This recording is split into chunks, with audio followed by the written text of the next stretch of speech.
and Pedro Almodóvar.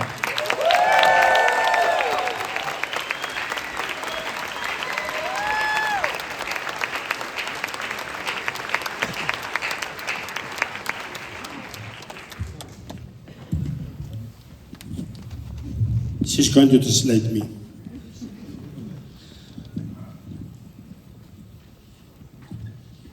Thanks to all of you for this wonderful film. I'm going to start with a question for Pedro.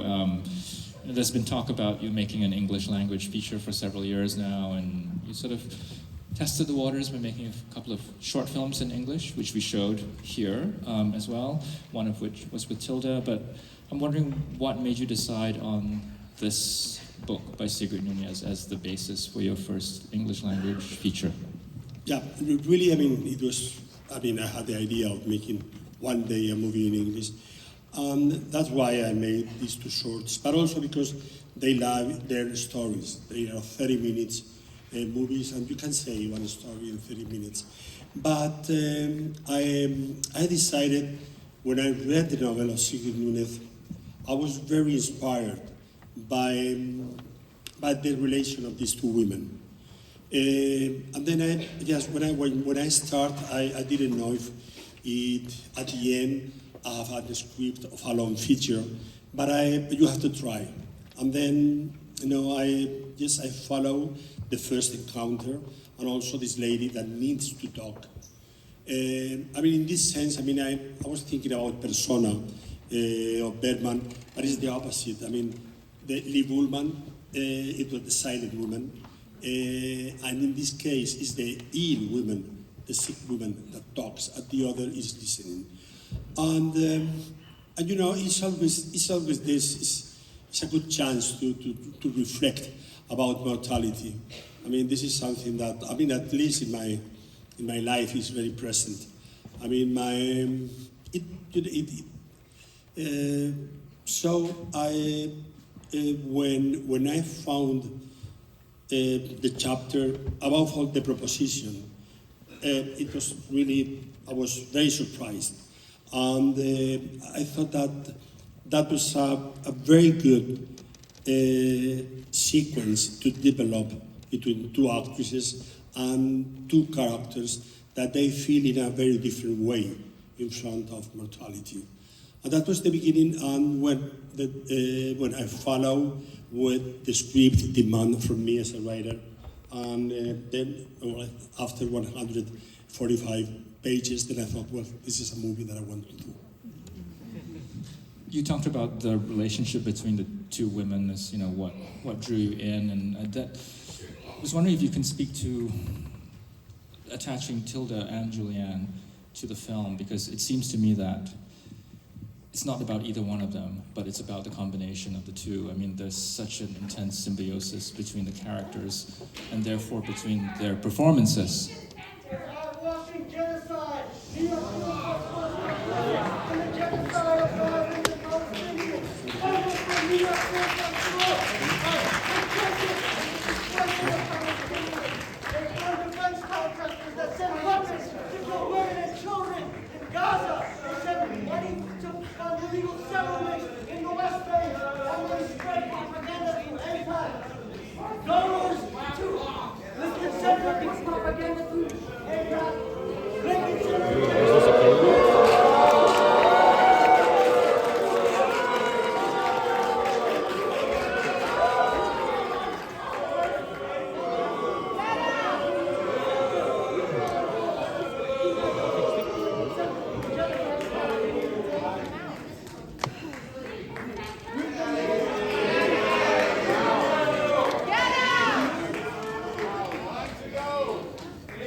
No, but excuse me. But if they want to say anything, we allow them to say.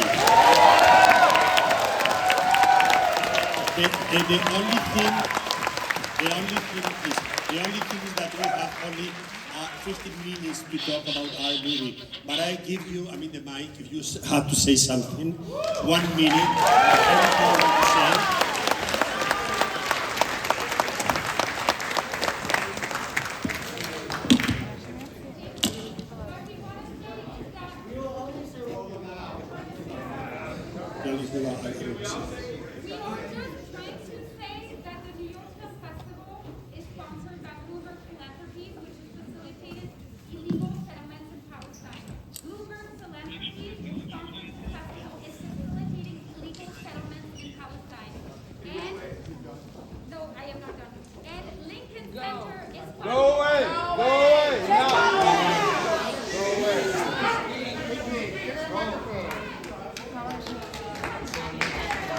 Thank you.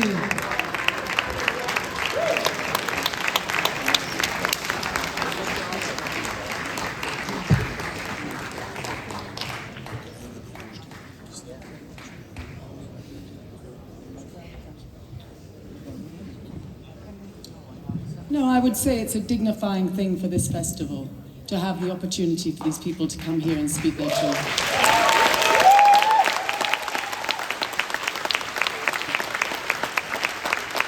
Unfortunately, we live in this strange world that there is more than one world, and I really would like to have a solution for that. And really, from here, I'm really ask the three big powers in the world: China, United States, Japan, India. All of them that they have veto en la ONU. Que pongan fin a esta situación.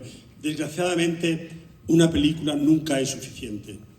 Yeah, and so I would wish for all these strong powers who can veto and the UN could put an end to this, because a movie is just not enough. I'm sorry, I really would like that a movie could be strong enough to do something. But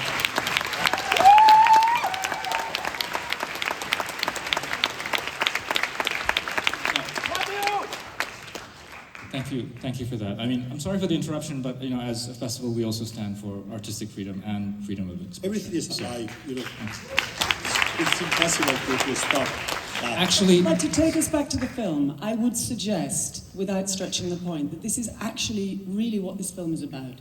It's about the room next door. We are in the room next door to each one of each other, and we're in the room next door to Syria, to Beirut, to Yes, absolutely. Gaza, to Jerusalem, Yes. to China. We are in the room next door, and what Pedro has done for 23 films, this is the 23rd and there will be more, is encouraged us not to look away from everything, from death. It's not just unlucky people who die, it's not just unlucky people whose loved ones die, it's not just unlucky people who find themselves in the middle of conflict. But we mustn't look away. And I honor these people. It's always uncomfortable. These interruptions are uncomfortable, but they're necessary. And it is relevant to our film, actually, and to this festival. Yeah, and anyway, our message, we have one in this movie, is a message of empathy. Just to feel very close to someone, which is not the usual thing in the world in general. But at least in something that we can do, which is a movie. The empathy is the big word, and just to be there, very close to someone, helping them, and hugging, open our arms to someone that is sick and needs us. This is just the message that we can give with this movie.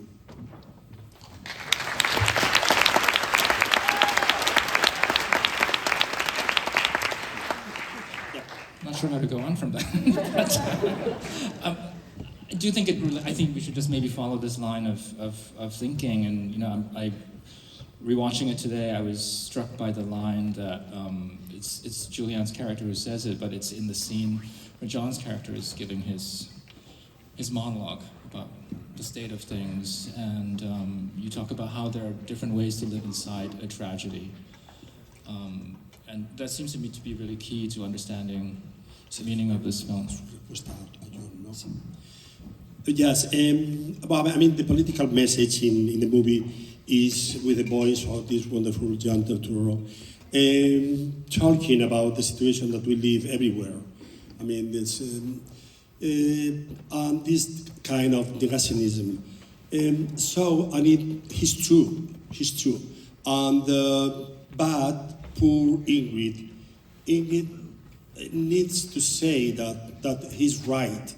But she was taught to live in this kind of apocalypse, just celebrating day by day by the hand of Tilda, just life itself. And that is also, I mean, this is a kind of optimism in the middle of a tragedy. That you, even in the center of that, I mean, she's living with someone that is going to be dead one of the days, and she's going to meet her, the body, but she's still celebrating everything, and that is a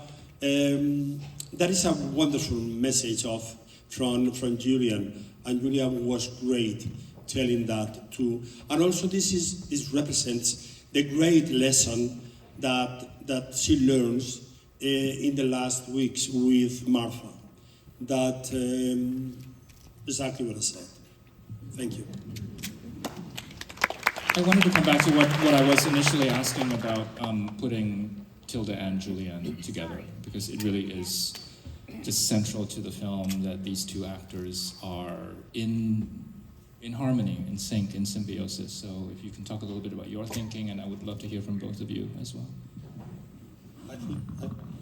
Yeah, as I said at the beginning, I have just in my mind, I mean, it was not a real reference, but Persona was in my mind, Persona, the movie of Ingmar Bergman, in the sense of someone is talking, in this case is the healthy person, Julianne is listening, but Tilda is talking and talking and talking.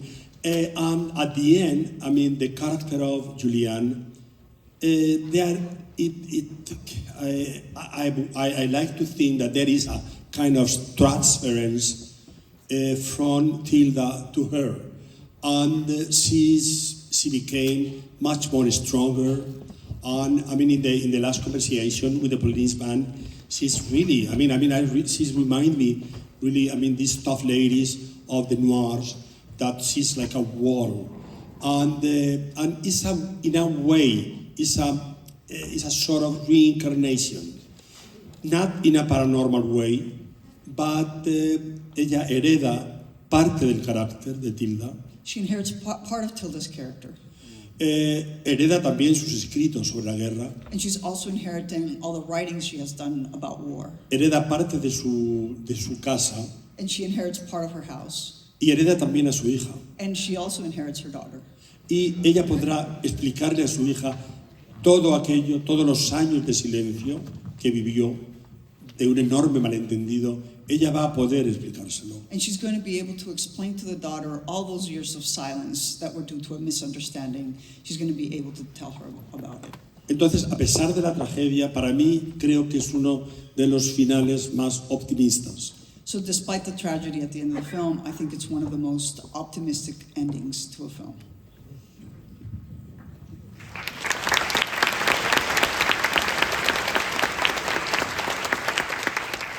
So Tilda, you were attached first because you had just recently worked with Pedro. If you couldn't say a little bit about how Julianne came, because I think you also had something to do with this. Well, having had the beautiful honor of being sent an email by Pedro saying, here's something for you to read, and being so grateful for it being exactly the film I wanted to make at the time, he asked me the question, who do you imagine for Ingrid? And there was one face, one name in my mind, and I was trepidatious because I thought, what if he has another name or a list of names? And I had the nerve to type out a name, press send, and his email crossed with mine, and we both Bing! Scotland, Madrid, Julianne Moore.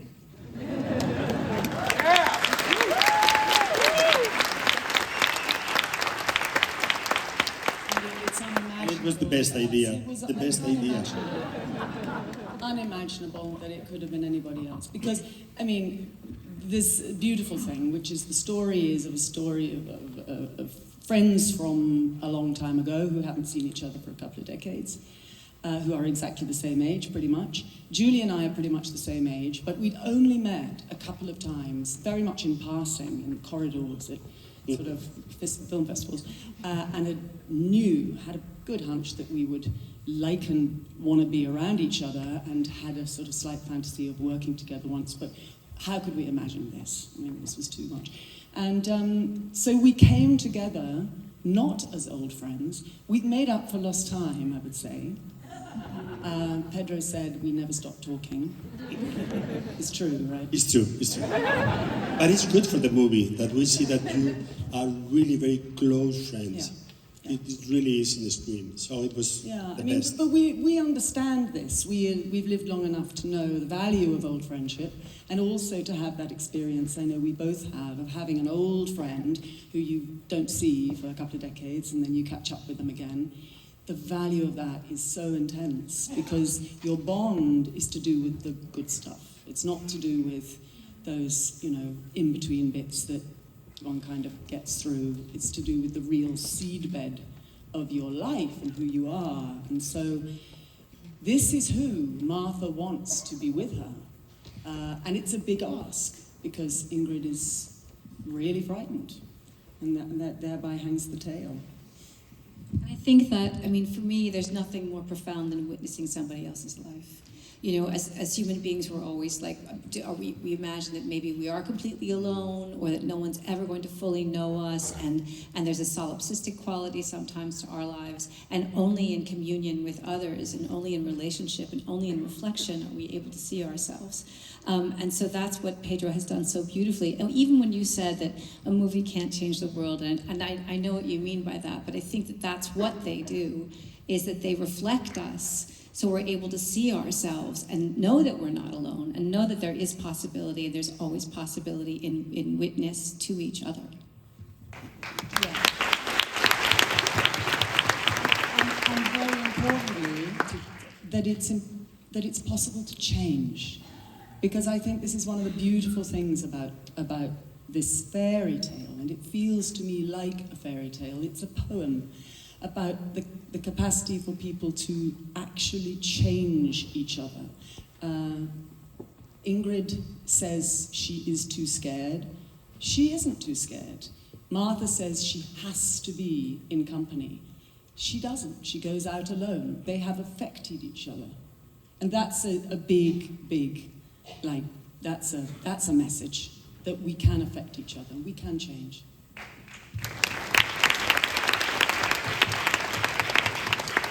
Before we wrap up, John, maybe we'll bring you in as well. The same lover. We only have gloom and doom to predict. No, you have a great sexual reputation as well. Times two. That's why I'm here. I know Pedro very... that you heard earlier, which you couldn't hear all that well, was because Lincoln Center is complicit in the genocide against Palestinians and the Lebanese. That's the reality. Lincoln Center is art washing the genocide in Palestine right now. They're funding the genocide through the arms dealers that they support. And so it's not just that we're here listening to war. It's a great movie, but at the same time, this same place where we're watching a film, this placed a Puerto Rican neighborhood called San Juan Hill back in the day. And Lincoln Center is funding genocide. It is art washing genocide, and it is complicit in the genocide of Palestinians right now. 16,000 children are dead. If you listen to the head of the world surgeon, he found the bullet in the head Pull it in the... Shut the fuck up, I get this. Again, I want to say it's important that that person had the opportunity to say what they did. There are some of us here who knew what he was saying, had known before. There's some of us who didn't. I'm grateful to him for his message. And John. I think I'm going to wrap it up. All right, I think that is probably the point at which we should end. But thank you to all of you for this one. Thank you.